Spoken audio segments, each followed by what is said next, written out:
सत्यनारायण कथा नहीं हो रहा है, माँ का जगराता हो रहा है, माँ का भजन हो रहा है। तो जरा दोनों हाथों से तालियां बजाना बहुत जरूरी है।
माँ का श्रृंगार करते हैं, माँ को सजाते हैं, तो नेल पॉलिश तो हम लगाते ही हैं माँ को। और यही भाव है,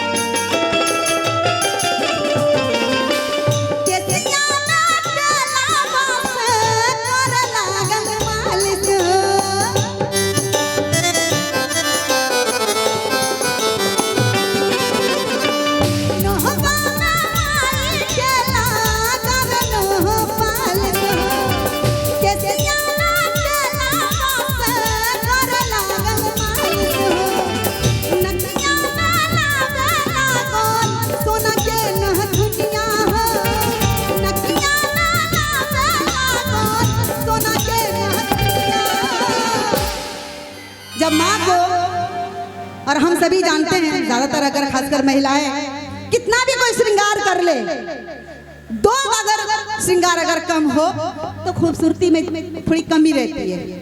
पहला तो पूरा मेकअप कर लीजिए, कोई भी पाउडर लगा लीजिए, तो अगर हम लिपस्टिक नहीं लगाते तो मेकअप को अधूरा माना जाता है। और दूसरा, अगर माँ को सुरहो श्रृंगार करने के बाद अगर माँ को अगर नथिया पहना दिया जाए, नथुनिया पहना दिया जाए, तो माँ माँ का रूप का वर्णन क्या करना, अद्भुत।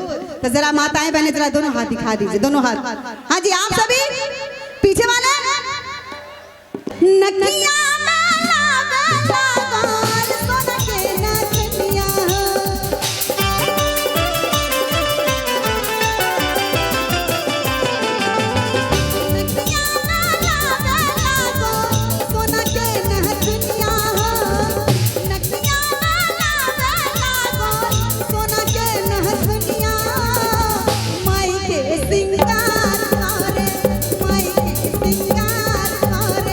लागल महल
ये मैंने देखा है, सब सोशल मीडिया से जुड़े हुए हैं, अच्छी बात है, सोशल मीडिया का ही जमाना है। किसी को थप्पड़ मार दीजिए, वायरल। अब देखिए उसके पास काम, अब काम क्या है पता नहीं, तो मुझे लगता है कि जो वायरल होते हैं उसको बोलता होगा मारो थप्पड़। उसकी पहचान हो जाती होगी। हाँ जी, क्या नाम है बेटा? रुपेश कुमार।